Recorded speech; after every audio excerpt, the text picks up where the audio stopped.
এক সন্ধেবেলা আকাশে হালকা অন্ধকার নামছে।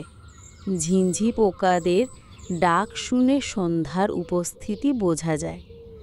গ্রামের দুই বন্ধু রাফি আর সজল, তারা দুজনেই গল্প করে পায়ে হেঁটে ফিরছে পাশের হাট থেকে।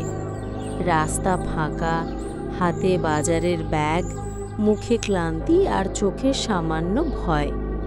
কারণ সামনে পড়বে গ্রামের সেই শ্মশান ঘাট। রাফি, আজকে তো সন্ধে হয়ে গেল, শ্মশান ঘাটের পাশ দিয়েই তো বাড়ি ফিরতে হবে। সজল, তুই কি ভয় পাচ্ছিস? ওটা তো অনেকবার পেরিয়ে গেছি, কিন্তু কোনোদিন তো কিছু হয়নি। না রে ভাই, কিন্তু জানিস না, কালই তো হাশেম চাচার দাহ হয়েছে ওখানে। এখনো তো আগুনের গন্ধ টের পাওয়া যাবে। তাই বলে কি ভূত দেখা দিবে? ভূত হলে তো আমি আগেই মরে যাব।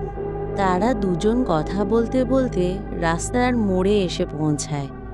সূর্য ডুবে গেছে, আলো কমে এসেছে, আর বাতাসে একটা অদ্ভুত গন্ধ।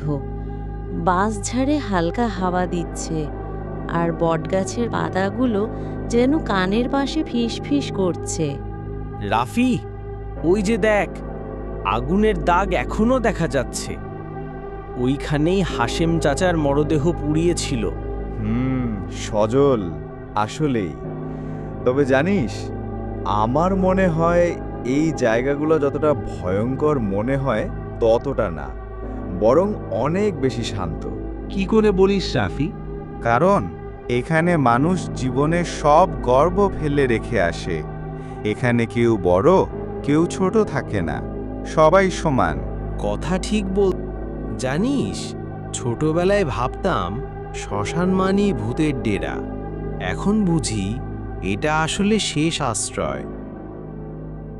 তারা দুজন ধীরে ধীরে পায়ে হেঁটে শ্মশান ঘাটের পাশে দিয়ে যায়। কেউ কিছু বলে না, শুধু হালকা বাতাস বইতে থাকে। বটগাছের নিচে একটা পুরনো মাটির চুল্লি থেকে এখনো আগুন উঠছে। সজল, আমাদেরও তো একদিন এখানেই আসতে হবে, তাই না? হ্যাঁ রে, কিন্তু তার আগে চল জীবনটাকে একটু ভালো মতো বাঁচি। দুজন বন্ধু আবারও পাড়ে হেঁটে চলে যায় অন্ধকার রাস্তায় জীবনের আলো খোঁজে। এভাবেই শেষ হলো আজকের গল্প।